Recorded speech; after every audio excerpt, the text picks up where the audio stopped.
පින්වත්නි මේ ලෝකයේ බුදුරජාණන් වහන්සේ නමක් පහළ වෙන්නේ බොහොම කාලාන්තරයකින්.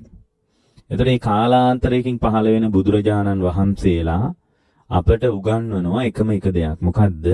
මහණෙනි මේ ලෝකයේම දුක මත පිහිටලා තියෙනවා. එතකොට ඒක අපිට ලොකුවට තේරෙන්නෙත් නැහැ. තේරෙන්නෙත් නැහැ. දැන් මට මතකයි පහුගිය දවස්වල එක්තරා වෛද්‍යවරයෙක් මට කිව්වා දැන් මේ දුක නම් අපි දැකලා දකිනවා, ජරාවටපත් වෙන එක දකිනවා, නොයේක ආකාරයේ මිනිසු මැරෙන එක දකිනවා. හැබැයි අපිට මේක ගැන අවබෝධයක් නැහැනේ. අවබෝධය ගැන කියන්න කියලා. ඒක බොහොම හොඳ යෝජනාවක්. මොකද මේ දුක දකිනවා කියන එක ගැන ලෙඩ වෙන එක දකින්න එක, මැරෙන එක දකින්න එක, වයසට යන එක දකින්න එක කියන්නේ අවබෝධයට සම්බන්ධ කතාව නෙමෙයි. ඒක අපි ඔක්කොටම මේ ලෝකෙ ඉද්දී ඒ தත්ත්වයන් එක්ක අපි මුහුණ දෙනවා සහ ඒවා අත්දකින්නවා. හැබැයි මේකේ තියෙන බොහොම අවබෝධය කියනකොට හේතුවයි ඵලයයි දෙකම දකින්න මට්ටම. අවබෝධය කියන එක තියෙන්නේ හේතුවයි ඵලයයි දෙකම දකින්නවා. දැන් ඵලය විතරක් දකින්නේ නැහැ. වයසට යන එක, ලෙඩ වෙන එක, මැරෙන එක ඒක ඵලයනේ. ඒක විතරක් දැක්කා කියලා අවබෝධය මතුවෙන්නේ. අවබෝධය කියන්නේ හේතුවක් දකින්නවා. එතකොට දැන් හේතුව මොකද්ද? හේතුව තමයි දැන් ජරාවටපත් වෙන්නේ, මරණයටපත් වෙන්නේ, වයසට යන්නේ, ප්‍රිය විප්‍රයෝග දුක හටගන්නේ, අප්‍රිය සංප්‍රයෝග දුක හටගන්නේ.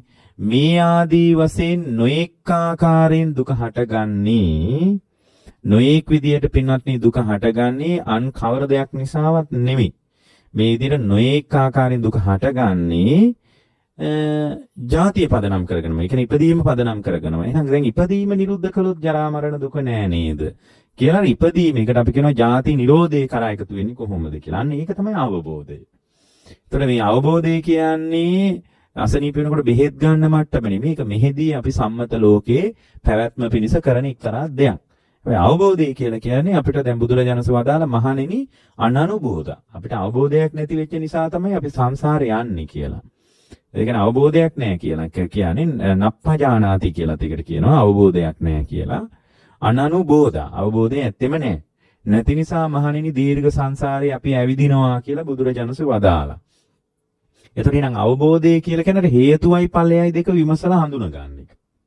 එතකොට හේතුවයි ඵලයයි විමසනකොට හැම වෙලාවකම ඵලය තමයි නිරුද්ධ කරන්න හිතෙන්නේ. දැන් මේ කියන්නේ මේ ජීවිතයේ ඇතුලේ අවබෝධයක් නැති කෙනෙකුට ඵලය තමයි නිරුද්ධ කරන්න හිතෙන්නේ. එතකොට ලෙඩ වුණාම බෙහෙත් ගන්න හිතෙනවා, වයසට යන්නේක වහ ගන්න හිතෙනවා, ඒ වගේ ඒවා ටිකක් හිතෙනවා. ඇයි අවබෝධයක් නැහැනේ. අවබෝධ වුණාට පස්සේ නිකන් වයසට යන්නේක උඩින් වහ ගන්න හදන්නේ. ලෙඩ වෙන එක ඉතින් ඒ කියන්නේ වයසට යන්නේක වහ ගන්න හැදුවත් ඉතින් කමක් නැහැ. ඒක කිසි ප්‍රශ්නයක් නැහැ. බුදුදහමේකට විරුද්ධත් නැහැ. ඒ වගේම මේ ලෙඩ වෙනකොට බෙහෙත් ගන්න ඕන අපි. මොකද මේ දිනදා ජීවිතය ඇතුලේ ලෙඩ වෙනකොට බෙහෙත් ගන්න එක අපි නවත්තන්නේ නැහැ. හැබැයි ලෙඩ වෙන ස්වභාවයම ඉපදිච්ච නිසා නේද? ඉපදුනහම ලෙඩ වෙන්න වෙනව නේද? ඉපදුනේ නැත්තම් ලෙඩ වෙන්නෙත් නැහැ, වයසට යන්නෙත් නැහැ, මැරෙන්නෙත් නැහැ නේද කියලා අන්න ඒ වගේ ටිකක් ගැඹුරට බලාගෙන යනවා. එතකොට යාට තේරෙන්නේ ඉපදෙන්නේම කර්මයේ මත පිහිටලාන්න. දැන් ඉපදෙන්නත් හේතු යාට පේන්න පටන් ගන්නවා. කර්මයේ මත පිහිටා. ඒ කියන්නේ කර්මය මත පිහිටා කර්ම සකස් වෙන්නේ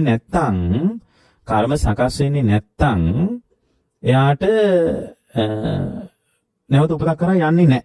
ඇයි කර්ම සකස් වෙන්නේ නැත්තම් දැන් මේ දහත් වට්ටිය තුල සකස් වෙච්ච කම මන් දකින්නවනම් මේකේ බුලත් තියෙනවා, පුවක් තියෙනවා, හුණු තියෙනවා, තව මේ එක ඒවා තියෙනවා මේකේ. මේ ඔක්කොම එකතු කරලා සකස් කරලා තියෙන එකක් නේද මේ මට පූජා කරේ. සකස් වෙලා තියෙන්නේ බුලත් ටික වෙන් කළොත්, පුවක් වෙන් කළොත්, හුණු පැකට් එහෙම මෙහෙට කළොත්, මේකේ තියෙන ඔය කරාබු නැටිව මේව වෙන් කළොත් ඉතින් ඒවට කවුරුවත් බුලත් වට්ටිය එහෙම කියලා කියන්නේ නැහනේ. කරාබු නැටි වලට කවුරුත් කියන්නේ නැහනේ ඔය බුලත් වට්ටියක් කියලා. ඒ ඔක්කොම එකතු කරාම අපි කියනවා බුලත් ටික එහෙම ලස්සනට වටේට තියලා. ඒක මැදට පුවක් එහෙම දාලා තිබ්බහම මගේ ලෝකයේ ඇතුලේ බුලත් වට්ටිය කියලා එකක් උපදිනවා. ඒක බුලත් තරමයා ඉපදිච්ච එක්කුත් නෙමෙයි. ඊට පස්සේ මේ කරාබු නැටිව මේවට ඉපදිච්ච එක්කුත් නෙමෙයි. ඔක්කොම එකතු වෙච්ච තැනක ඉපදිච්ච එකක්.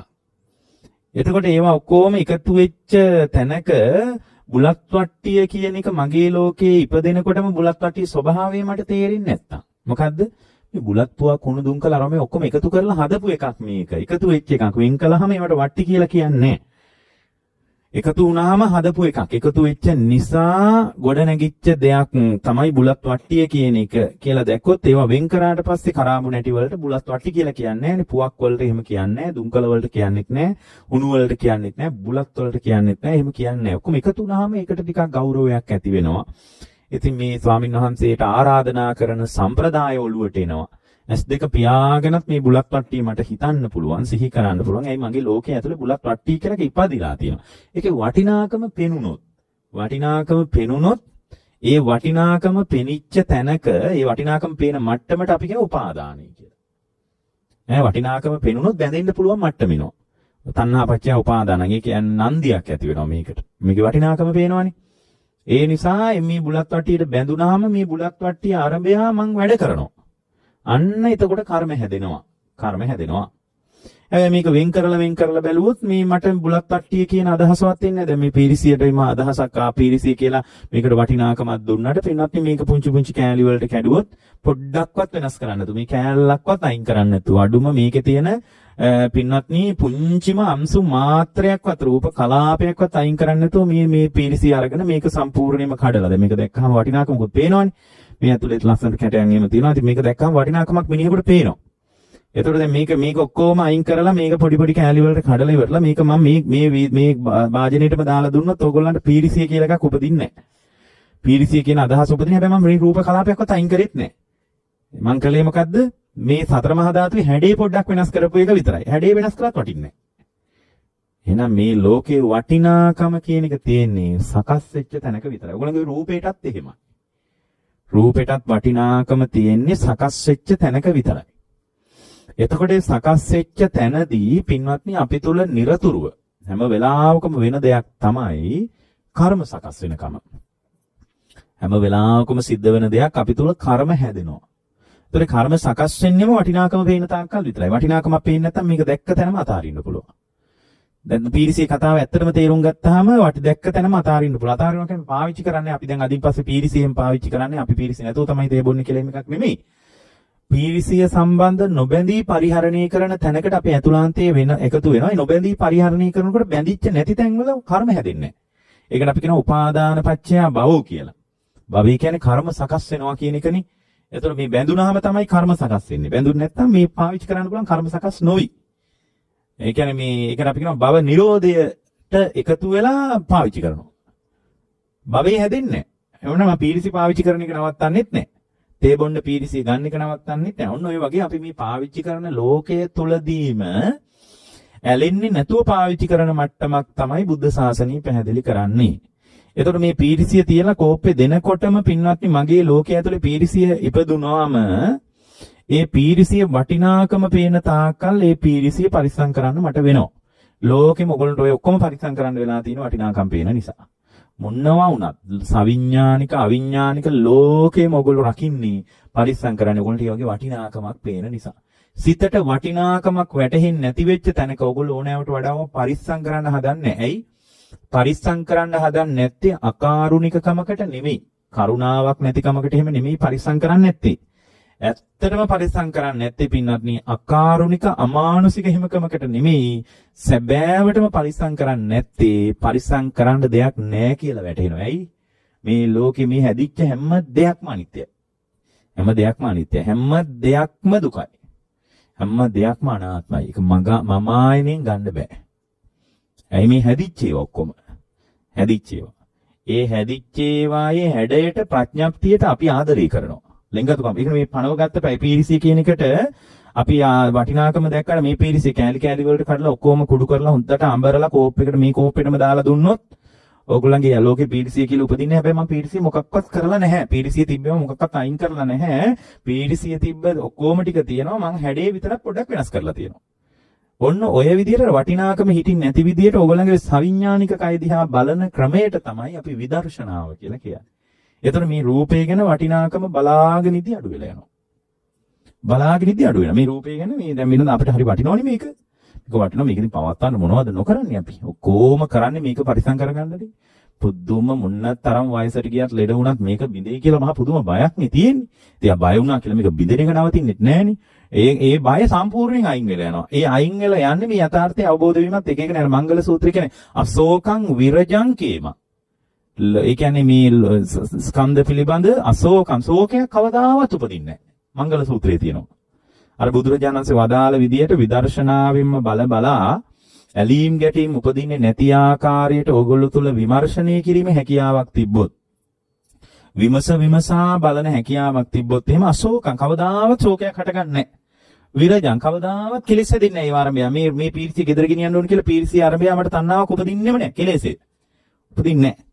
මේක නා මේක මේක පාවිච්චි කරන්නේ නැත්නම් නේ වෙනදටත් වඩා හොඳට මට පීර්තිය පාවිච්චි කරන්න පුළුවන්. හැබැයි අර පීර්තිය ආරම්භය කෙලෙස් නැහැ. විරජං රජස් නැහැ.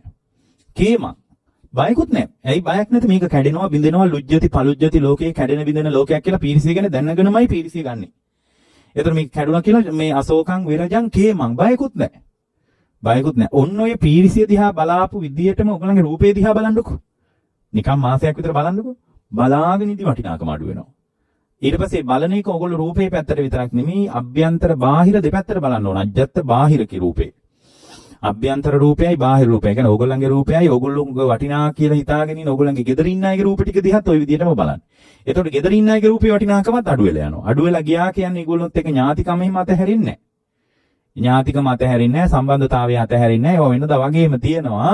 හැබැයි පින්වත්නි අර අවස්ථාවට නෙමෙයි සත්‍ය වශයෙන්ම කෙලෙස් අඩු වෙලා යන්න පටන් ගන්නවා. ටික කෙලෙස් අඩුවේ යනවා. ඒක අඩු වුණාට පස්සේ මේ රූපේ අරබය ගොඩාක් වැඩ කරන්න නැහැ. ඇයි එතකොට අර ධර්මයේ තියෙනවා කාය විවේකයයි, චිත්ත විවේකයයි, උපදි විවේකයයි උපදිනවලු. කාය විවේකයක් උපදින මේ කාය අරබය වැඩ කරන්න නැහැ ගොඩක්. ගොඩක් කන්න ඕන කියලා එක්කුත් නැහැ ඇත්තට. ඒක නෙවෙයි ධර්මයේ ඉන්න අය වැඩි කන්නේ නැහනේ. අය මිනිස්සු දෙන පාලියට සමහර හාඳුල්ලා වළඳලා අමාරු වෙట్లా තියෙනවනේ දැන්. ඉතින් දෙනිව ඔක්කොම වළඳන්නත් ඒ හාඳුල්ලා ඉතින් ඇත්තටම ආහාර ගැන තණ්හාවකටමත් නෙමෙයි ඔය වළඳන්නේ. ඉතින් මිනිස්සු බොහොම සද්ධාවෙන් හැදුවාට පස්සේ මේ මිනිසුන්ගේ සද්ධා හිතට හොඳ නැහැ කියලා වළඳනවා. වළඳලා ඉතින් අන්තිමටම හාඳුල්ලා ගොඩක් ලෙඩ වෙනවානේ. ඇත්තටම පින්වත්නි මේ ධර්මයේ අර සත්‍ය වශයෙන්ම මේ වටිනාකම අඩු වෙන ආකාරයට ඔයගොල්ලන්ගේ රූපේ දිහා බැලුවම මේ රූපේ ආරම්භය ගොඩක් ඛණ්ඩ වුමනාවකුත් නැහැ.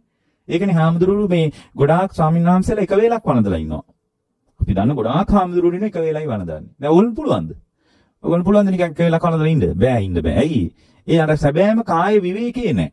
කාය විවේකේ නැහැ. ඒ කාය විවේකේ නැත්තේ මේ කය පිළිබඳව විමසා බුදුරජාණන් වදාළාර විදර්ශනාව හරහා බලන කම නැහැ. එහෙම බලනකො මාසයක් විතර.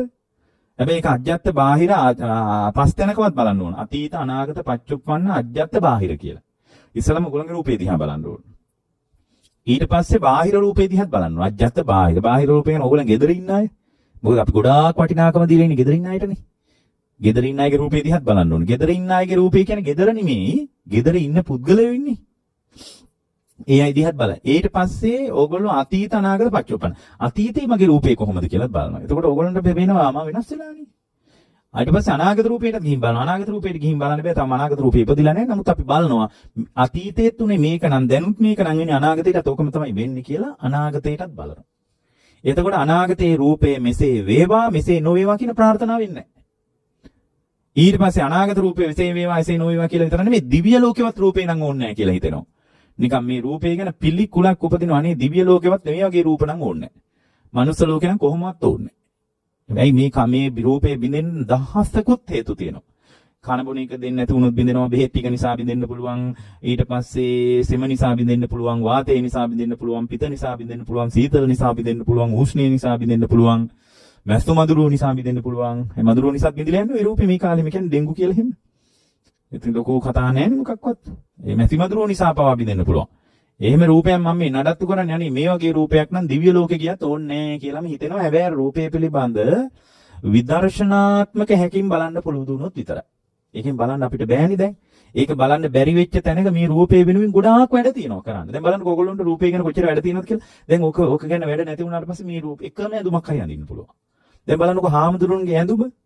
ඒතර හාමුදුරුවන්ගේ සිවුර පින්වත්නි අදට 2600කට එහා පැත්තේ ওই කියපු විදියමයි අදත් තියෙන්නේ.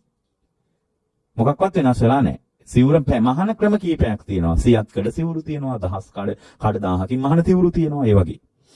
එතකොට මේ වගේ සිවුරුක තියෙනවා. නමුත් සිවුරේ ප්‍රමාණය, සිවුර හදන විනයානුකූල ක්‍රමය වෙනස් නැහැ. ඒවා හැබැයි කඩවල වල මුදල් අල්ලන ඕවා දන්නේ නැහැ. පිරිකර විකුණන.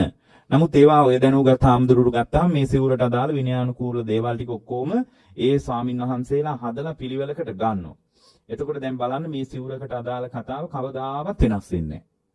ඒ කියන්නේ මේ සිවුර සම්බන්ධ සංසිද්ධියේදී මේ සිවුරට අදාළ විනයානුකූල පදනම මොකක්වත් තවම වෙනස් වෙලා නැහැ. නමුත් ඕගොල්ලන්ගේ ඇඳුම් බලන්න. ඕගොල්ලන්ගේ ඇඳුම් කොච්චර වෙනස් වෙනවද? අද ඒ ඇයි? ඕගොල්ලොන්ට මේ කය ආරම්භය ගොඩාක් වැඩ තියෙනවා. ඕගොල්ලෝ උදේ කෑවම දවල්ට කනකන් ඉන්න බෑ. දවල්ට කෑවොත් රැයට කනකන් ඉන්න බෑ. ඒ අතරමැදත් මොන හරි කන්න ඕන. ගොඩාක් මේ ওই වැඩ ඔක්කොම අඩු වෙනවා. බලාගෙන නිදි අඩු වෙනවා. බලාගෙන නිදි අඩු වෙලා යනවා. එතකොට දැන් මේ බලාගෙන දැන් කෙනෙක් කියන්න පුළුවන් ඔය හාමුදුරුලාට නම් වැඩ නැහැ නෙච්චර ඒ නිසා ඉතින් වැඩි කන්න ඕනේ නැහැ කියලා හිතන්න පුළුවන්. හාමුදුරුලාට වැඩි වළඳන්න ඕනේ නැහැ. ඒක වෙලක් කෑවත් මදයි කියලා හිතන්න පුළුවන්. එහෙම නෙමෙයි පින්නත් නේ. වැඩ ගොඩාක් අඩු මිනිස්සුත් කන එක දිගටම කනවා. නමුත් අර ඇත්තම කතාව මොකද්ද? අය කය පිළිබඳ අර යථාර්ථ අවබෝධය එනකොට කය ආරම්භය කරන වැඩ ගොඩාක් අඩු වෙනවා. ඕකමයි කාය විවේකය කියන එක ඇතුළෙත් වෙන්නේ.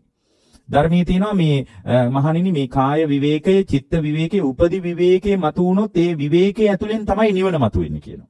දැන් අපිට බලන්නකො ඕගොල්ලන්ගේ ජීවිතය ඇතුළේ කාය විවේකයක් නැහැ. චිත්ත විවේකයක් නැහැ, හිතට විවේකයකුත් නැහැ.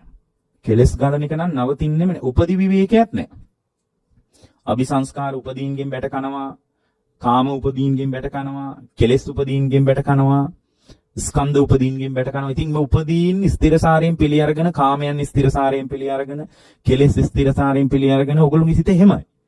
ස්කන්ධ ටික ස්ථිරසාරයෙන් පිළි අරගෙන, අபிසංස්කාර ස්ථිරසාරයෙන් පිළි අරගෙන, ඒවා නිට්ටයසාරයෙන් පිළි අරගෙන, සුඛසාරයෙන් පිළි අරගෙන, ආත්මසාරයෙන් පිළි අරගෙන යනවා. ඉතින් පිළි අරගෙන යන්නේ අර යථාර්ථය අවබෝධ වෙන්නේ නැතිකොටමයි. ඒ යථාර්ථය අවබෝධ කරගන්න පැත්තට ඇවිල්ලා මේ බුදුරජාණන් වහන්සේ වදාළ විදිහට ටිකක් හිතලා බලන්නකෝ. ගොඩාක් නෙමෙයි නිකන් පොඩ්ඩක් හිතලා බලන්නකෝ බුදුරජාණන් වහන්සේ වදාළ විදිහට. බලාගෙන ඉද්දි ඕගොල්ලන්ගේ කෙලෙස් ධර්මයන් මහ බරපතල විදිහට අඩු වෙන්න පටන් ගන්නවා පින්වත්නි. දැන් බුද්ධ දේශනාවේ දැන් එහෙමනම් දැන් ඕගොල්ලෝ උතනින් පටන් ගන්න ඕන ධර්ම මාර්ගයේ. හැබැයි ධර්ම මාර්ගයේ පටන් ගන්න කෙනෙක් කොතනින්ද දියුණුව කරා ඉන්නේ? දැන් මාර්ගයට එන්නේ කොතනින්ද? දැන් ඕගොල්ලන්ගේ රූපේමයි දකින්න තියෙන්නේ. ඕගොල්ලන්ගේ නාම ධර්ම ටිකමයි දකින්න තියෙන්නේ. ඒකමයි විදර්ශනා කරන්න තියෙන්නේ. එතකොට ඒක විදර්ශනා කරනකොට වෙනදා වගේ ඕගොල්ලන්ගේ රූපේට තිබ්බ වටිනාකම අඩු වෙන්න පටන් ගන්නවා. එතකොට මේ රූපේට තියෙන වටිනාකම අඩු වෙනකොට ඒ රූපේට තිබ්බ වටිනාකම ටිකෙන් ටික අඩු වෙලා යනකොට ඒ අඩු වෙන ආකාරයට හිතන ශ්‍රාවකයා තුල ඒක විදර්ශනාවට අයිති කොටසක්. ඒ විදිහට බලන කම ඇතුළේම එයා පින්වත්නි දියුණු කරගන්න ඕන ಗುಣධර්ම ටිකක් තියෙනවා. ඒවා ඉලක්කගතව කියනවනම් මෙන්න මේ වගේ. ඕගොල්ලෝ අහන්න පුළුවන් නේ දැන් ඔබ වහන්සේලා ඔය කියන ධර්මයේ මම කොතනින්ද පටන් ගන්නෙ කොතනින්ද ඉවර කරන්නේ? කොතනින් හරි පටන් ගන්න තැනක් කියන්න පුළුවන් නේ. ගොඩාක් දෙනෙක්ට තේරෙන්නේ නැහැ කොතනින් පටන් ගන්නද කොතනින් ඉවර කරන්නද කියලා. පින්වත්නි මේ ධර්ම මාර්ගයේ පටන් ගන්න තියෙන්නේ දියුණු ඔය දැන් ඔය මේ රූපය ගැන සම්පූර්ණ අවබෝධය හදාගෙන අර කාය විවේකේ, චිත්ත විවේකේ, උපදි විවේකේ කරා යන්න ඕන කියලා හිතුණත් යන්න බෑ ඔයගොල්ලන්ට දැන්. යන්න බැරි. ඒ කොතනින් පටන් ගන්න ඕනද කියලා හිතන්න බෑ. හැබැයි බණ අහගෙන ඉන්නකොට මේ අවස්ථාවට කෙලෙස් අඩුයි. දැන් මේ මාගනිදී ඇත්ත තමයි කියලා ඕගොල්ලන්ගේ ඇතුළෙන්ම විතර්කයක් එනවා. ඔව් එහෙම බැලුවහම පොඩ්ඩක් මේකේ වටිනාකම අඩු වෙයි මම හිතලා බලන්නම් වගේ ඒවා එනවා. නමුත් එහෙම ආවා කියලා ඔයගොල්ලෝ හිතලා බලන්න ලෑස්ති නෑ. ඒක ඔයගොල්ලන්ගේ හැටි. සාමාන්‍ය මිනිසුන්ගේ හැටි. ඒ කියන්නේ අවස්ථාවට කෙලෙස් අඩු වෙනවා. ආයෙත් සුපුරුදු කෙලෙස් එක්ක අපි ගනුදෙනු කරනවා. එහෙමනම් මේ අවස්ථාවට විතරක් කෙලෙස් අඩු වෙලා හරියන්නේ නැහැ පින්වත්නි. කෙලෙස් වලින් සම්පූර්ණයෙන් ගැලවිලා යන මට්ටමක් අපි හදා ගන්න ඕන. මොකද මේ කෙලෙස් නිසාමයි ඔයගොල්ලෝ විඳවන්නේ. කෙලෙස් නිසාමයි ඔය දුක. අර එළිය ලෝකේ වටිනාකමක් තියනවායි කියලා හිතාගත්ත එකමයි දුක. වටිනාකමක් තියනවා කියන එකම නන්දිය. ඒ නිසාම ඒවා ඒ වටිනාකමක් තියෙන ඒවා ටික ඔක්කොම අල්ලගෙන ඉන්නේ. ඒවා ටික අල්ලගෙන ඉන්න නිසා ඒ අල්ලගත්ත ඒවා පරිස්සම් කරගන්න ඕගොල්ලෝ වැඩි මේ අල්ලගත්ත ඔක්කොම ලුජ්ජති පලුජ්ජති තැලෙන පොඩි වෙන මේ කැඩෙන බිඳෙන ඒවා ටිකනේ අල්ලගෙන ඉන්නෙම. ඒ කියන්නේ අනිත්‍ය දුක්ඛ අනාත්මයට යටත් නොවුණු ලෝකේ මොකක්වත් නැහැ. ලෝකේ මොනව අල්ලගත්තත් අනිත්‍යයි. මොනව අල්ලගත්තත් දුකයි, මොනව අල්ලගත්තත් අනාත්මයි. ලෝකේ මේ ලෝකෙට අයිති දේවල්, ඒක ආයතන හයින් පරිහරණය කරන ලෝකෙට අයිති දේවල් වල අනිත්‍ය දුක්ඛ අනාත්මයට වඩා වෙන මොකක්වත් නැහැ. ඔයගොල්ලෝ අල්ලගත්ත හැම එකක්ම අනිත්‍යයි. හැම එකක්ම දුකයි, හැම එකක්ම අනාත්මයි. ඒවා එක පිළිවෙලකට වෙන්නේ නැහැ. දැන් අනිත්‍යතාවය වුණත් එක පිළිවෙලකට වෙනවා නම් කමක් නැහැ. එහෙම පිළිවෙලකට වෙන්නේ නැහැ. අනාත්මයි කිව්වට කමක් නැහැ. ඒවා පිළිවෙලකට වෙනවා. කොහොමද? මම මැරුණාට පස්සේ මගේ දරුවා මැරෙනවා. එයා මැරුණාට පස්සේ මගේ මුණුබුරාම පිළිවෙලක් තියෙනවනේ. දැන් අපේ සීයා මැරුණාම තාත්තා මැරෙනවා. තාත්තා මැරුණාම මම මැරෙනවා. මම මැරුණාම මගේ දරුවා මැරෙනවා. දරුවා මැරුණාම යාගේ මුණුබුරා මැරෙනවා කියලා උන් පිළිවෙලක්වත් තියෙනවනේ අනුපූර්ව කතා. එන පොඩ කමනේ අනිත්‍ය වුණත් කමනේ පිළිවෙලයිනේ. ඇයි කවදාවත් මට මගේ දරුවාගේ මිය යාමේ දුක මට විඳින්න වෙන්නේ නැහැ. එහෙම පිළිවෙලක් සංසාරේ නැහැ. අම්මා සනීපෙදිද්දි දරුවා මැරෙනවා. එහෙම එකක් මේක දැන් ඒවා අසුභවාදී කතාවත්, ඊටාම අයහපත් කතාවක් නෙමෙයි. ඒවා මේ මහ පොළොවේ ඇත්තම කතාව. අනාත්මය. මගේ වසඟේ පවත්වා ගන්න බැරි කම. ඕගොල්ලෝ අල්ලගත්ත හැම එකක්ම ඕගොල්ලෝගේ වසඟේ තියාගන්න බැරි ඒවා. එතකොට ඒ කෙනාගේ හැඩයට අනුව, ඒ කෙනාගේ ස්වභාවයට අනුව අතීත කෙලෙසුන්ගේ ගනුදෙනුවට අනුව යාගේ පැවැත්ම තියෙනවා. ඒ පැවැත්මට අපි කාටවත් අභියෝග කරන්න බෑ. ඒකයි මේ ධර්මයක් අවශ්‍ය වෙන්නේ අපිට.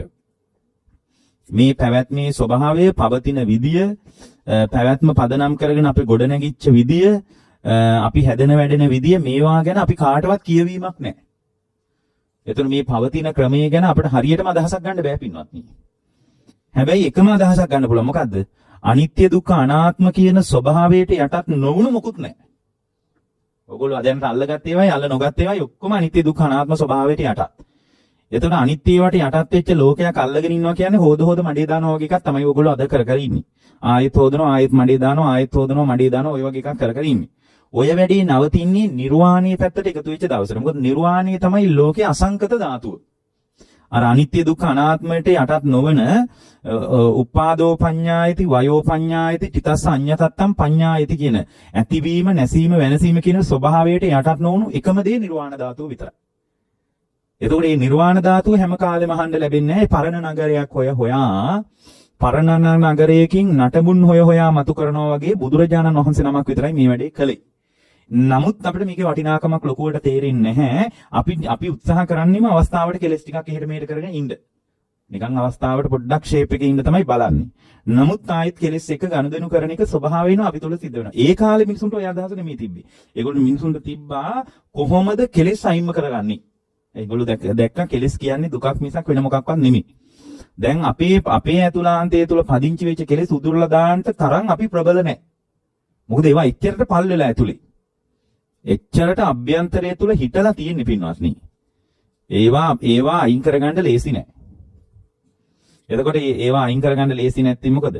දැන් ඒවා අයින් කරගන්න ලේසි නැත්නම් එච්චරට ඒවා ඇතුළාන්තය තුල හිටලා තියෙනවා. ඇතුළාන්තය තුල හිටලා තියෙනවා.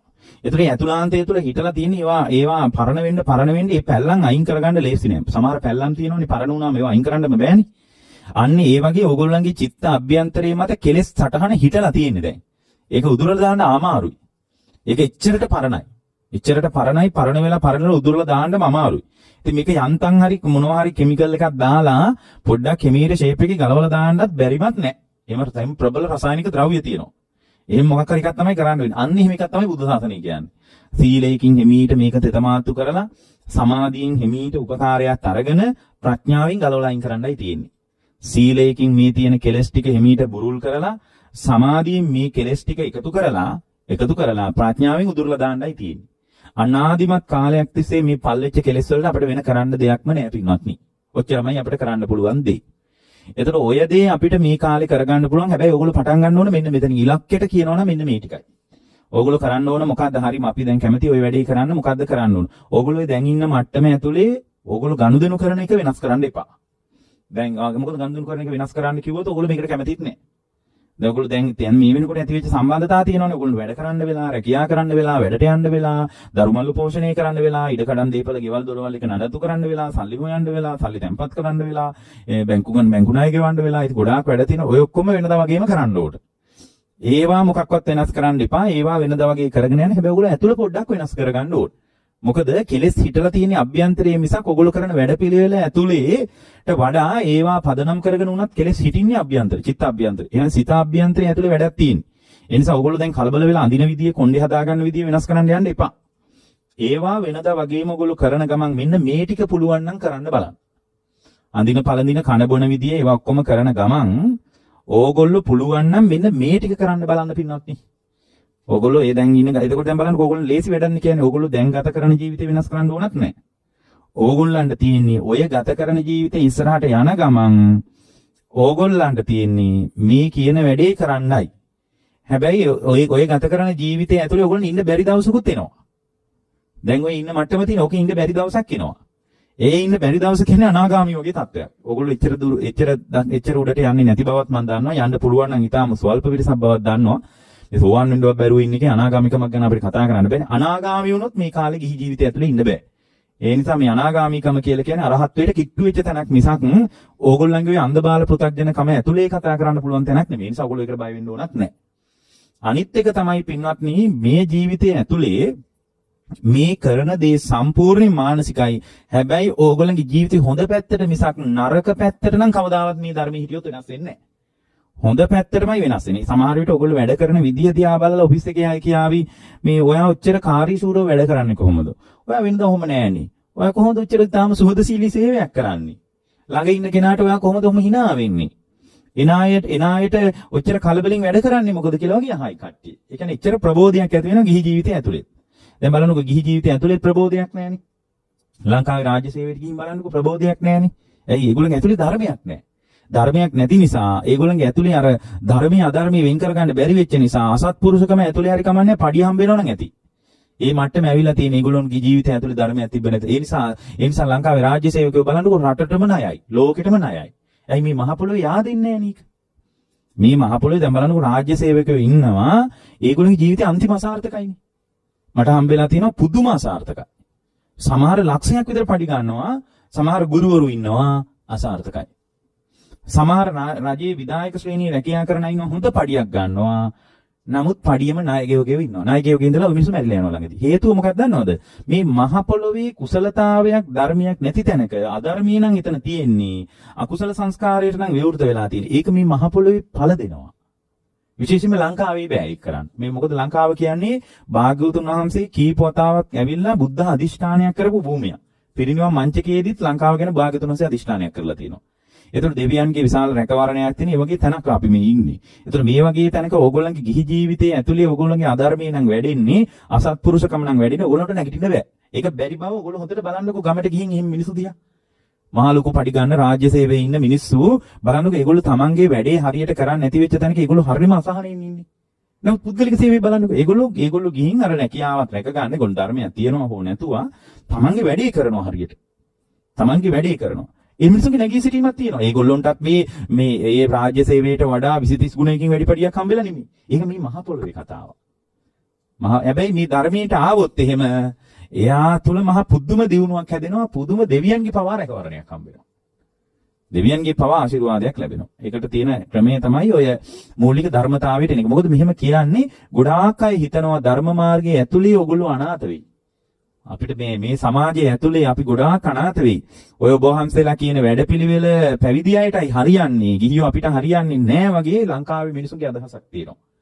ඒ නිසා මේ අදහසට යමක් කියන්නයි මම ওই කතාව කිව්වේ. දැන් ඔයගොල්ලෝ ඔය ගත කරන සුපුරුදු ජීවිතය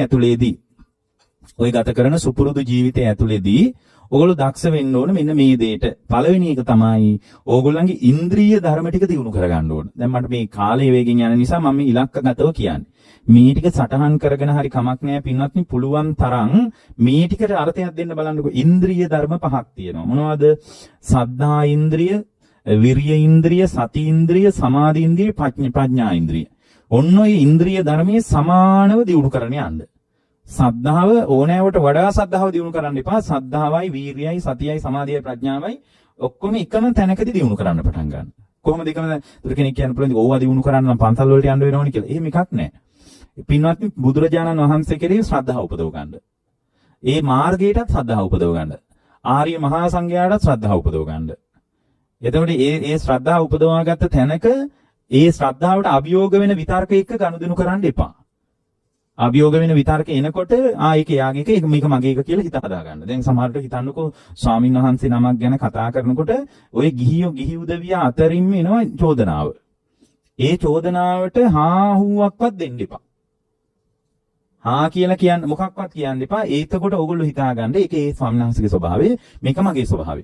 එයාගේ ස්වභාවය නිසා මම මොකටද කලබල වෙන්නේ කියලා ඕගොල්ලෝ හිතා හදා ගන්න. මොකද ඒ ස්වාමීන් වහන්සේ දිහා බලාගෙන, මොකද මේ ස්වාමීන් වහන්සේලා අතරත් ගොඩක් අරුබුද තියෙනවනේ මේ කාලේ. මේ කාලේ මේක හැම කාලෙම තිබ්බා. ඒතකොට ඒක සාධාරණීකරණය කරන්න යන්නත් එපා. ඒකෙන් ඇලෙන්න ගැටෙන්න යන්නත් එපා. ගොඩාක් අය වෙන වැඩ. දැන් ඔය කුලී රට වලට එහෙම ගොඩ වුණ ගමන්ම මේ මොකක් හරි දේශපාලන කතාවකට අල්ල ගන්න බලනවා.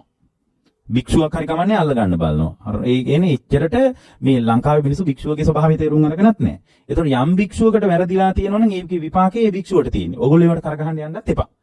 ඒ වැරද්දගත් එකේ අවදානම තියෙන ඒ හාඳුරුන්ට. ඒ නිසා ඕගොල්ලෝ මේවා ඉන්ද්‍රිය ධර්ම ටික සමව දියුණු වෙන්න ඕනේ. ඒතකොට සහුද ශ්‍රද්ධාවත් යන වීරිය කරන්න. කුසලයේ මතම වීරිය කරන්න. වැඩ කරනකොට කුසලයේම හොයන්න. රැකියාව කරන තැන කුසලයේම හොයන්න. ගෙදර වැඩ කරනකොට කුසලයේම හොයන්න. අතුපතු ගෑවත් මේ අතුපතු ගානික අත්තේ කුසලතාවෙම හොයන්න. මේ වැඩ කරන එක අතර කුසල වීරිය කරන්න.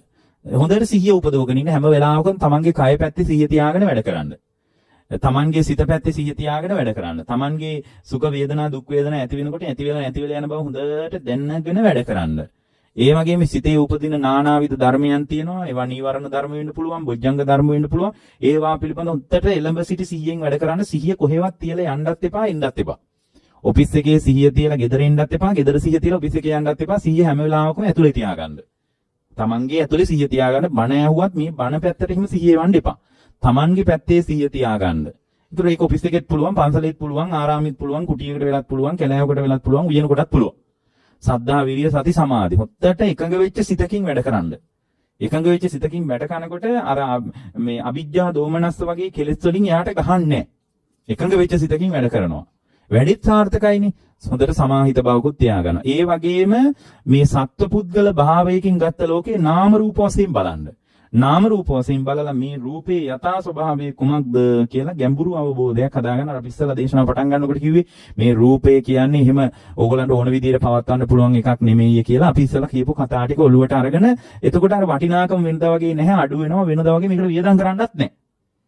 වෙනදා වගේ දැන් සමහර ඕන්ලයින් ඉන්නවා ලොකු පඩියක් ගන්නවා ඒ පඩියෙන් 4න් 3ක් විතර සාරි විනුවින් වියදම් කරනවා. එතකොට එහෙම වියදම් කරන්න උමනාවක් වෙන්නේ නැහැ දැන් වෙනදා වගේ. ඒකෙන් කියවෙන්නේ නැහැ යාර පරණ සාරි මාඳිනවා කියලා. නමුත් පින්වත් අර ඒ වගේ අසාමාන්‍යව Tamanගේ සීමාව අඳුනගන්නේ නැතුව අමාරු වැටෙන්නේ. ඒ නිසා ඕගොල්ලන්ගේ ජීවිතය ඇතුලේ අවබෝධය කරා යන්න ඕන නම් අර ඉන්ද්‍රිය ධර්මයන් සමානව දියුණු වෙලා තියෙන්න ඕන. ඒ විතරක් මදි.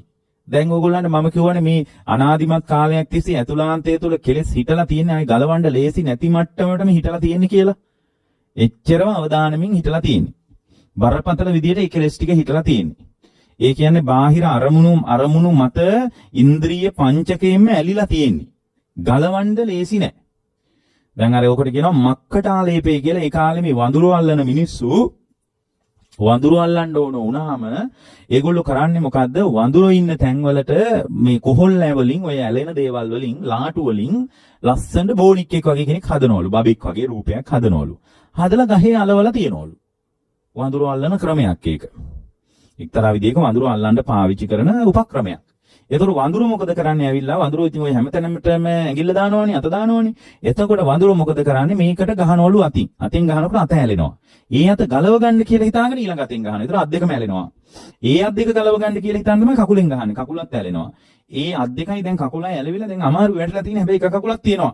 ඒක ගලව ගන්න කියලා. ඒතර අර අත් දෙකයි කකුලයි ගලව ගන්න කියලා හිතාන්නේ තනි කකුලෙන් ගහනවා. අත් දෙකයි කකුල් දෙකයි දැන් ඔක්කොම ඇවිල්ලා තියෙන්නේ. දැන් ඔළුව විතරක් තියෙනවා. ඔළුවෙන් ගහම ඔළුවක් හැලෙනවා. එතකොට අර වැද්දාට ඇවිල්ලා ඕන දෙයක් කරගෙන යන්න පුළුවන්. එයා ස්වාධීන නැහැ.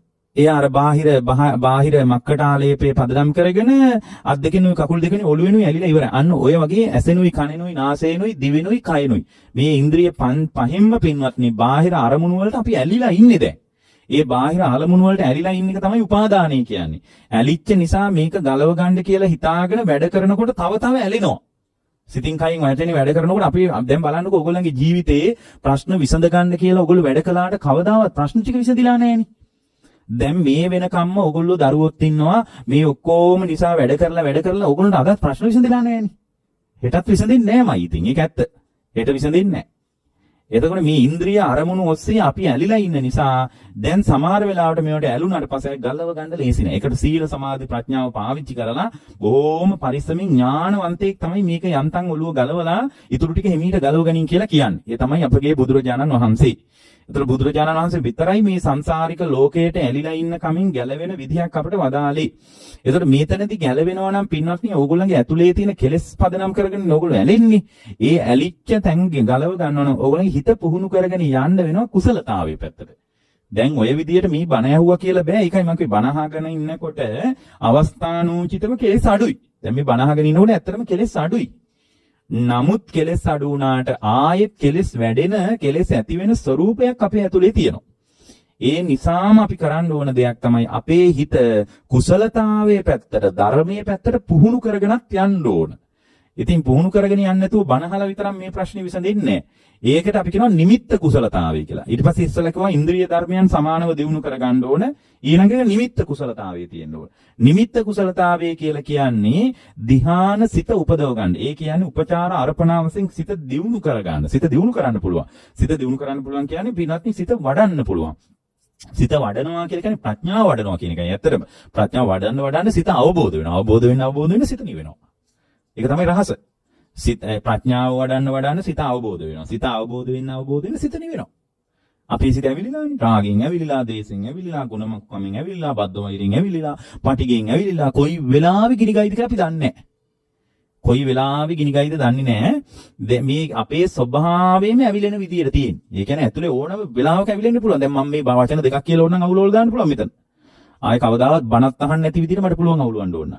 එතකොට එහෙම ඒ කියන්නේ එළියේ වචනේ මත ඕගොල්ලෝ බරපතල විදියට ඇවිලෙන්න ගිනි කූර ගහගෙන ඉන්න දාන්න විතරයි ඕන භූමි තෙල් ටික. ඇවිලිලා යනවා. එතකොට මෙහෙම ඇවිලෙන කම තියෙන්නේ අර නිමිත්ත කුසලතාවේ නැති නිසා. හිත වැඩිම පිළිබඳ බුදුරජාණන් වදාළ අසුබ නිමිති ඊට පස්සේ උග්ඝහ නිමිති, පටිභාන නිමිති කියලා තියෙනවා. අපි මේ නිමිත්ත ආරක්ෂා කරගන්න ඕන. දැන් උදාහරණයක් විදිහට අර දැන් මේ කය පිළිබඳව මේ සුබ වශයෙන් මේකේ මොකක්වත් ගන්න නැහැ. බෙදලා බැලුවාම මෙතන සත්පුද්ගල භාවික උණු ගන්න දෙයක් නැහැ. මේක ඉතින් ඔය කියන තරම් නඩත්තු කරන්න වටිනාකමක්, සාරයක්, අගයක් තියෙන දෙයක් නෙමෙයි. කී ඔයගොල්ලන්ට මේක බලන්න කියපු ගමන් මේ බලනකම ඇතුලේ ඔයගොල්ලන්ව නිවෙනවා. ඔයගොල්ලෝ බයයි ඒ වුණාට මේ රූපේ මට එපා වෙයි කියලා. කවදාවත් වෙන්නේ නැහැ. හරිම ප්‍රබෝධමත්. හරිම පහසුයි මේක නඩත්තු කරන්න. දැන් ඔයගොල්ලෝ හරි අමාරුයිනේ. ඒ කියන්නේ පුදුම අමාරුයි. සමහර මිනිසුන්ට මේ අතාර්ථවාදී අවබෝධය නැති නිසා මේ රූපේ නඩත්තු කරන්න සමහර මහත්යගේ පඩියම ඕන සමහර ලාවට. ඒත්මදි ඒ සමහර අයින්නවා රූපේ නඩත්තු කරන්න. ඇයි ඒ ගොල්ලන්ට පින්වත්නි අර නිමිත්ත කුසලතාවේ නැහැ.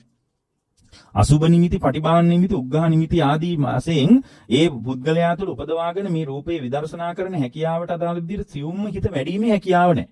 අපි තමයි හිත වඩන භාවිතා බහුලීකතා. හිත ආධ්‍යාත්මිකව දියුණු කරන ක්‍රම කියලා තියෙන බුද්ධ දේශනාවල විතරයි. ලෝකේ කිසිම ආගමික මතවාදයක එහෙම එකක් නැහැ පින්වත්නි. ඒත් එක්කම ඕගොල්ලන්ට තියෙන. එහෙනම් දැන් ඕගොල්ලෝ මේ හිත වඩන වැඩපිළිවෙලකුත් තියෙනවා. දැන් ඉස්සලා කිව්ව මොකද්ද? අර සම්පූර්ණයෙන්ම මේ පුද්ගලයා තුළ සද්ධාදී ඉන්ද්‍රිය සමානව වඩ아가ගෙන යන්න ඕනේ එදිනෙදා ජීවිතය ඇතුලේ. වැඩ කරද්දී රාගයට කියා කරද්දී උයද්දි පිහද්දි දරුවගේ වැඩ කරද්දී අර ඉන්ද්‍රිය ධර්ම පහ වැඩෙන විදිහට තමයි අපි වැඩ කරන්නේ. හැම වෙලාවකම කුසලයක් වැඩෙන විදිහටමයි ඕගොල්ලෝ ළඟට සේවය ඉල්ලගෙන ඉන්න කෙනාට කියන්නේ මේක මහා මොන කරදරයක්ද මේක නම් මහා පුදුම කරදරයක් ඔන්න ඔය පොඩ්ඩක් වෙලා ඉන්න මම දැන් වැඩ කරලා ඉන්නේ කියන කවදාවත් වැඩේ අතපසු කරන්න එපා. හැම වෙලාවකම තමන්ගේ ළඟට සේවය බලාපොරොත්තු වෙන එනකොට හිතන්න මේ කුසලයකට දොර ඇරුණා කියලා හිතන්න. එන කෙනාගේ ස්වરૂපේ බලන්න එපා. එයා එන ආවට පස්සේ ළඟ ඉන්න කෙනාගේ සීට් එකේ යා නැත්තම් හෙට එන්න දැන් ඔබට කරන්නම පුළුවන්. කරන්න බැරි නම් හෙට එන්න කිව්වට කමන්නේ. කරන්නම පුළුවන් මට්ටමේ තියෙදි නෑ. එයා අද නෑ. ඔයා හෙට එන්නකෝ අද එන්න එපා. අනේ මහත්තයා මං ගොඩාක් දුර ඉඳලා ආවේ මට මේ වැඩේ කරලා දෙන්න. නෑ මට කරන්න බෑ. එයා නෑනේ කියලා කියන්නේ නැතුව ඔබට ඔබගේ වැඩ කොච්චර බරපතලව තිබ්බත් ඒ වැඩෙත් කරන්න පුළුවන් මට්ටම තිබ්බොත් අන්න කුසලතාවයක් තියෙනවා. කුසලතාවයක්. එයා යාට පේන්නේ මේ කෙනා වෙනුවෙන් උදව්ව කරන එක මගේ ජීවිතේට මට කුසලයක්. ඒ මට්ටමින් යාට පේනවා. ඊට පස්සේ නිමිත්ත කුසලතාවයක් තියෙනවා නේද? රාම රූප ධර්මයන් විමසා ඒවා තුළ වටිනාකම අඩු වෙන විදියට, උපාදානිය අඩු වෙන විදියට, කෙලෙස් අඩු වෙන විදියට හිතන්න පුළුවන් හැකියාවත් ඕගොල්ලන්ට තියෙන්න ඕන. ඊළඟ කාරණේ තමයි පින්වත්නි මේ වැඩපිළිවෙල තුළ ඉස්සරහට යන්න බෑ වීරිය නැත්තම්. මේ වැඩපිළිවෙල තුළ ඉස්සරහට යන්න බෑ පින්වත්නි වීරිය නැත්තම්. හිත මැලි වෙනවා. මේ හිතේ ස්වභාවය තමයි හැම වෙලාවකම හැකිලෙන එක. ඒක හිතේ හැටි. එතකොට අපි හිතේ ස්වභාවයක් දැනගන්න ඕනනේ. තුන්වෙනි කාරණේ තමයි හිතේ ස්වභාවය තමයි හැම වෙලාවෙම මැලි වෙනවා. මැලි වෙනවා. හරිම කම්මැලි. එතකොට හරිම කම්මැලි හැම වෙලාවෙම හිත හැකිලෙනවා. එතකොට හිත හැකිලෙන්න නොදී පින්වත්නි ඒ පුද්ගලයා තුල මැලි භාවයකට යන්නේ නැතුව වීරිය මත පවත්වන්න ඕන හිත. වීරිය මත පවත්වන්න ඕන. වීරිය මත පවත්වනවා කියන්නේ හැම වෙලාවකම වීරිය තියාගන්න හිත කෙලෙස් මත හැකිලෙන්න ඉඩ නොදීම පිණිස. හැම වෙලාවකම හිත කෙලෙස් මත හැකිලෙන කමක් තියෙනවා. ඒ බඳු හිතක් මට තියෙන කියලා හරි දැනගන්න අද. හැම වෙලාවකම මං මොන්න තරම් ජව සම්පන්න වුණත් මම මොන්න තරම් ශක්ති සම්පන්න වුණත් මට තියෙන්නේ ඕනෑම වෙලාවක හැකිලෙන හිතක්. නීවරණ මත හැකිලෙන හිත. එතකොට නීවරණ මත මගේ හිත හැකිලෙන්නේ නැත්තම් ඒ හැකිලෙන්නේ නැති මට්ටමට අපි ධර්මයේ කියනවා ඒ පුද්ගලයා තුළ ඒකට තියෙන උපකාරය තමයි වීරිය කරන එක. වීරිය කරන එක. ධර්මයේ මත වීරිය කරන එක, කුසලයේ මත වීරිය කරන එක, බුද්ධංග උපදව ගන්න වීරිය කරන එක, සිහිය පිටව ගන්න වීරිය කරනවා කියන එක. එතකොට අර කෙලෙස් මත නීවරණ මත හිත හැකිලෙන්න ඉඩක් නැහැ. ඊළඟ කාර්යය තමයි දැන් ඒතකොට වීරිය කරනවා කියලා අධික වීරියක් තියාගන්නෙත් නැහැ. දැන් සමහර කෙනෙක් කියන්න පුළුවන් ඔව් ඇත්ත තමයි අපි මේක අධික වීරියක් කරන්න ඕන අමාරුවෙන් මේ කෙලස් ටික මඩින්න එහෙම වීරියකට යන්න එපා. මොකද අධික වීරිය තිබ්බොත් හිත ඊට වඩා කලබල වෙනවා. බලන්නකෝ බුදුරජාණන්සේ කොච්චර ලස්සනද මේවා කියලා තියෙන කියලා. ලිහිල් වීරියක් තියාගන්නෙත් නැහැ. මොනවා මතද? අර ඉන්ද්‍රිය ධර්මයන් සමානව පවත්වාගෙන යන්න නිමිත්ත කුසලතාවයේ තියාගන්න ලිහිල් වීරියක් තියාගන්නෙත් නැහැ. මොකද ලිහිල් වීරිය තිබ්බොත් නීවරණ විසින් හිත අකුලලා දානවා. අධික වීරියක් තියාගන්නෙත් නැහැ. අධික වීරියක් තිබ්බොත් එහෙම හිත කලබල වෙනවා. පින්වත්නි ඔය අධික වීරියක් තියෙන වෙලාවට මොකක්වත් කරන්න බෑනේ. කලබල වුණාට පස්සේ අර ගමේ මිනිස්සු කියනවා කලබල වුණොත් කලබල වෙන්න එපා. කලබල වුණොත් කොරස් කටටවත් අත දාගන්න බෑ කියලා. ඒ කියන්නේ කලබල වෙච්ච තැනක යෝග කරන්න බෑ. එතකොට දැන් මේ කොරාහි කට කොච්චර ලොකුයිද ඒකටවත් අත දාගන්න වෙන්නේ නෑ. මේ කලබල වුණොත් එහෙම. ඒ කියන්නේ එහෙනම් අධික වීරියක් තියාගන්නෙත් නෑ. අධික වීරියක් තියාගත්තොත් ධර්මයක් දිනු කරගන්නත් බෑ. අර ඉන්ද්‍රිය ධර්මයන් දිනු කරගෙන යනවා නම් නිමිත්ත කුසලතාවයේ ආරක්ෂා කරගෙන හිත වඩාගෙන හිත සමත විපස්සනා වශයෙන් හිත පුහුණු කරගෙන කසින නිමිති අසුබ නිමිති වශයෙන් යා පිළියෙල කරගත්ත ඒවා කාරණා පදනම් කරගෙන උපදවාගත් උග්ඝහ නිමිත්ත පටිමාන නිමිත්ත ආරක්ෂා කරගෙන ඉස්සරහට යන හිත වඩාගෙන භාවනාවක් මත හිත දියුණු කරගෙන යනවා නම් අධික වීරියක් තියාගන්නත් එපා ලිහිල් වීරියක් තියාගන්නත් එපා. ඔය දෙකම තියාගන්න එපා. ඒ වගේම පින්වත්නි හැම වෙලාවකම ප්‍රඥාවේ යෙදීම අඩු වුණොත් එහෙම පින්වත්නි ධර්මාස්වාදේ රහිත වෙලා කෙලෙස් කාමාස්වාදේම මතුවෙන්න පුළුවන්. ඒ නිසා අපේ ප්‍රධාන ඒක මෙතන අපි කියන්නේ විදර්ශනාමය හැකියාව. ඒ පුද්ගලයා තුළ තියාගන්නවා. ඒතර විදර්ශනාමය හැකියාව තියාගන්නකොට ඔයගොල්ලෝ සංවේගයටමපත් වෙන්න ඕනේ හිත. හිත ගැන සංවේගයටපත් වෙන්න ඕනේ. ධර්මයේ තියෙනවා පින්වත්නි සංවේගයටපත් විය යුතු අවස්ථා 8ක්. ප්‍රඥාව තියෙන මිනිහෙක් මෙන්න මේ කාරණාට ගැන තමයි සංවේදී වෙන්න ඕනේ. අනේ අපොයි කියලා මේ ලෝකයේ හෙම්බිරිසාව හැදෙනකොට ඔයගොල්ලෝ මේ විදිහට කියන්න ඕනේ නැහැ. ලෙඩ වෙනකොට ඒක කියන්න ඕනේ නැහැ. නමුත් සංවේගයටපත් වෙන්න ඕන අවස්ථා 8ක් ධර්මයේ තියෙනවා. මෙන්න මේ 8ම ගැන ප්‍රඥාවෙන් සංවේදී වෙන්න. මම මේ ඉලක්කයට ඔයගොල්ලන්ට කියන්නේ. පළවෙනි එක තමයි ජාති ජරා ව්‍යාධි චුති අපායා අතීත ආපත්ත වට්ට දුක්ඛ. බුදුරජාණන්සේගේ දේශනාවේ තියෙන ඉදානි ආහාර ගවෙට්ට දුක්ඛං සංවේග වත්තුනි ඉමානි අට්ට. සංවේගයටපත් විය යුතු අවස්ථා 8 මෙයයි කියලායි බුදුරජාණන් වදාළේ. මොකද්ද? ජාතිය ගැන ඔයගොල්ලෝ සංවේදී වෙන්න. ඉපදිච්ච නිසා නේද දුක කියලා හිතන්න ඕන. ජරාව ගැන සංවේදී වෙන්න ඕන. අනේ මෙහෙම ලෙඩ වෙන ජීවිතයක් නේද මට තියෙන කියලා නිතර හිතන්න ඕන. මරණය පිළිබඳ සංවේදී බවකටපත් වෙන්න ඕන. දැන් ඔයගොල්ලෝ මැරෙනකොට ඔයගොල්ලෝ සංවේදී වෙන්න බෑනේ. ලෝකේ මරණ මලකෙවල් වලට එහෙම යන්න උනාම අනේ මටත් තියෙන මෙහෙම මැරෙන, කැඩෙන, බිඳෙන, paludu වෙන, දිරන ජීවිතයක් නේද කියලා දකින්න හැකියාව තියෙන්න ඕන. ඊට පස්සේ සතර අපා දුක මම මේ මනුස්ස ලෝකේ හොඳට කාලා බීලා සනීපෙට හිටියට මගේ ජීවිතේ හමාර වෙනවත් එක්කම නිරයට പ്രേත ලෝකයට අවීචියට සතර අපායට වැටෙන ස්වභාවය මම ඉක්මවලා නෑ නේද කියලා දකින්න ඕන. ඒ වගේම තමයි මෙතන කියනවා අතීත ආපත්ත වට්ට දුක්ඛං. අතීතයේ තිපදෙමින් මැරෙමින් ආපු ගමනක් ඇතුලේ අනමරාග්න දුකක් විඳලා නේද මම ඇවිල්ලා තියන්නේ කියලා අතීතයේ වූ සසර දුක දකින්නත් ඕන. අතීත ආපත්ත වට්ට දුක්ඛං. ඒ වගේම අනාගතයටත් මං ඉපදෙමින් මැරෙමින් යනවා නම් මෙබඳුම ආකාරයට ඉපදී මෙරි යන සංසාර ගමනේ දුකක් ඇතුලේ මට වාසය කරන්න වෙනව නේද කියලා අනාගත දුකක් දකින්න ඕන පින්වත්නි. ඒත් එක්කම පින්වත්නි මේ දැන් පවතින සසර දුකක් දකින්න. දැන් බලන්නකෝ දරුවෝ නඩත්තු කරන්න වෙලා, කවන්න වෙලා, පොවන්න වෙලා, වැඩ කරන්න වෙලා, නොයෙක් දේවල් අපි ඔක්කොටම වැඩ කරන්න වෙලා, රැකියා කරන්න වෙලා, මේ නොයෙක් වැඩ ඔක්කොම කරන්න උනේ එකම දුකක් ඇත්තටම. ඒවා අපි හොඳට කරන්න ඕන. රැකියා අරවා මේවා දරුවෝ නඩත් ඔක්කොම අපි හොඳට කරන්න ඕනේ. අපේ යුතුයකම් ටිකනේ. ඔක්කොම කරන්න ඕනේ. ඒවා කරන ගමන් මේක දුකක් කියලාම දකින්න ඕනේ. ඒ කියන්නේ මට වැඩට යන්න වෙච්ච එකම දුකක් කවුරුවත් වැඩට සතුටින් යන්නේ නැහනේ. එහෙමනම් මේ සතියන්ති වෙනකම් මග බලාගෙන ඉන්නේ නැහනේ. අමාරුවෙන් විඳව යන්නේ. ඉතින් මේ වර්තමානයේ වැඩ කරන්න වෙච්ච එකම දුකක් කියලා දකින්න ඕන. ආහාර මෙතන කියනවා ඉදානි ආහාර ගවෙට්ට දුක්ඛං. ආහාර හොයාගෙන යන්න වෙච්ච එකම දුකක්. කනබොන කෑමෙන්නේ මේ රූපේ නඩත්තු කරන්නේ. කනබොන කෑම හොයාගෙන යන්න වෙච්ච එකම දුකක්. ස්පර්ශ ආහාරය හොයාගෙන යන්න වෙච්ච එකම දුකක්. ඒ වගේම මනෝ සංචේතන ආහාර ගොඩනගෙන එකම දුකක්.